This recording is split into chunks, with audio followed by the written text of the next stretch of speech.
welcome to Mike McQuaide.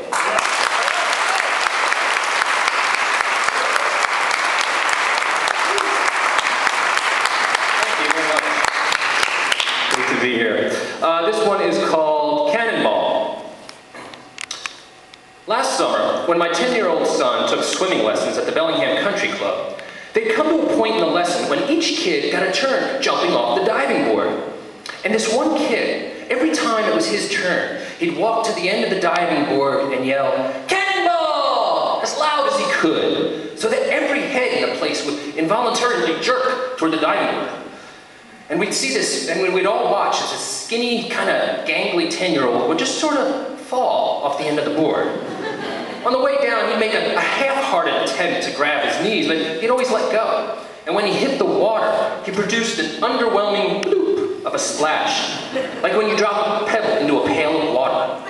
Bloop. Next day, same thing. "Cannonball!" shouted to the heavens, an awkward semi-stumble off the end of the diving board, a splash that wouldn't soak an ant.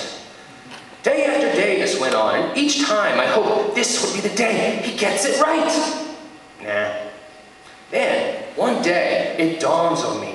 He is getting it right, every single day. Just with his attitude, the way he approached the diving board, always an eager bounce in his step, and how he'd giggle while he doggy paddled back to the ladder after his attempt. Not at all dejected or with the slightest notion that he failed. That's the way to live your life.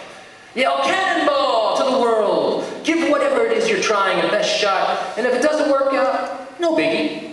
Just enjoy the experience and remember, there's always tomorrow. Now, I envied this Cannonball kid because I'm not like that at all. If I don't know ahead of time that I'll be successful at something, I won't even try it. For as long as I can remember, I've always been that way.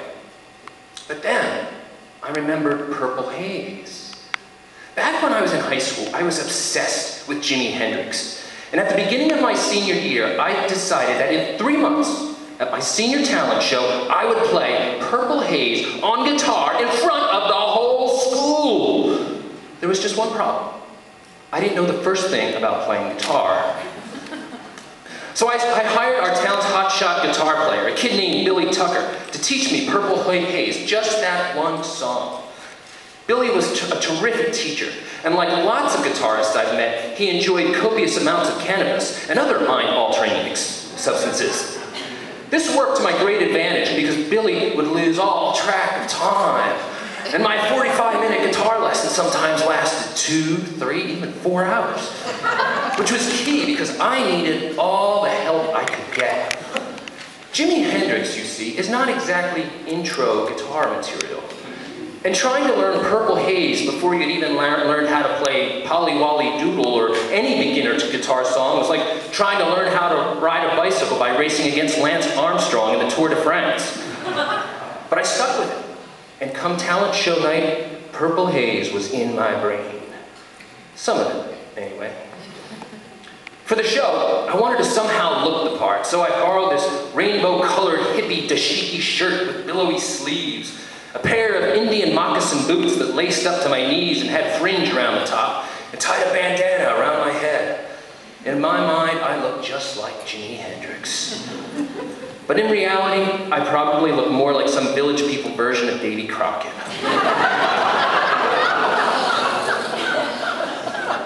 Some classmates who had a rock band agreed to back me up, and one of them would sing the song.